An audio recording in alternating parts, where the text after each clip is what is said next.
নমস্কার আমার প্রিয় দর্শক বন্ধুরা, আজকে আমি নিয়ে চলে এসেছি একদম নতুন বন্ধুদের জন্য সঠিক নিয়মে তোমরা হাতা কাটিং কিভাবে করবে। তো চলো দেখে নাও। আমি একটা আস্ত নিয়ে নিয়েছি, সেটাকে আমি 4 ভাঁজ করে নিয়েছি। তো 4 ভাঁজ করে নিয়ে দেখো, তার হাতার আমি যার মাপ হিসাবে করছি তার হাতার ঝুল ছিল 9 ইঞ্চি। আমি 1 ইঞ্চি এক্সট্রা করে নিয়ে আমি দাগ নিয়ে নিলাম।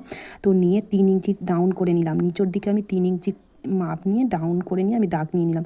এবার আমার বডির মেজারমেন্ট নিতে হবে। আমার দেখো 1.5 ইঞ্চি এক্সট্রা রেখেছি, আর যেখান থেকে আমার ফিটিংসের মাপ সেইখান থেকে একদম মাথা পর্যন্ত ধরে নিয়ে আমার 8 ইঞ্চি বেরিয়েছে। তোমাদের যার যত বেরোবে সেই মাপটাই কিন্তু নেবে, আমার মাপ যেন নেবে না।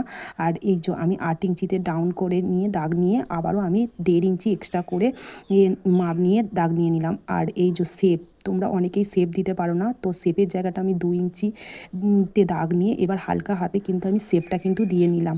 দেখতে পেয়েছো, হালকা হাতে একদম শেপটা দিয়ে নিলাম। আর অবশ্যই বাচ্চা মেয়েদের ক্ষেত্রে তোমরা যে ডাউনটা করবে তাদের ডাউনটা 2.5 ইঞ্চি রাখবে।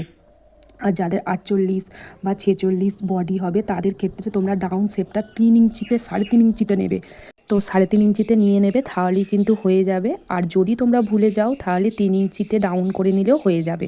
তো মোহরের দাগ নিলাম, তোমরা দেখতেই পেলে আমার 11 ছিল মোহরা, তার অর্ধেক করলে 5.5 ইঞ্চি। তো 5.5 ইঞ্চিতে আমি মোহরার দাগ নিয়ে নিয়েছি, তার সঙ্গে 1.5 ইঞ্চি এক্সট্রা করে এবার আমি কাটিং করে নিলাম।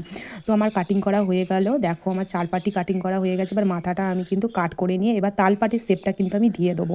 তো এবার তালপাটির শেপ হচ্ছে আমার একদম 1/2 ইঞ্চিতে। অবশ্যই তালপাটির শেপ কিন্তু তোমরা সামনের দিকে দিয়ে দেবে, পিছন দিকে কিন্তু নয়। এই পোর্শনটা যেখানটা আমি কাটিং করছি এটা হচ্ছে সামনের পার্ট, আর পিছন পার্ট হচ্ছে এই দিকটা। তো দেখো আমার তালপাটের শেপ দেওয়া হয়ে গেল। তো বন্ধুরা, আমার ভিডিও আজকে যদি তোমাদের ভালো লেগে থাকে অবশ্যই লাইক কমেন্ট শেয়ার করবে, করে পাশে থাকবে। দেখো ভালো লাগলে ফলো করবে, আর নতুন বন্ধুদের কাছে আমার ভিডিওটা একটু শেয়ার করে দেবে। চলো আজকের মতো এটুকুই, টাটা, সবাই ভালো থাকবে।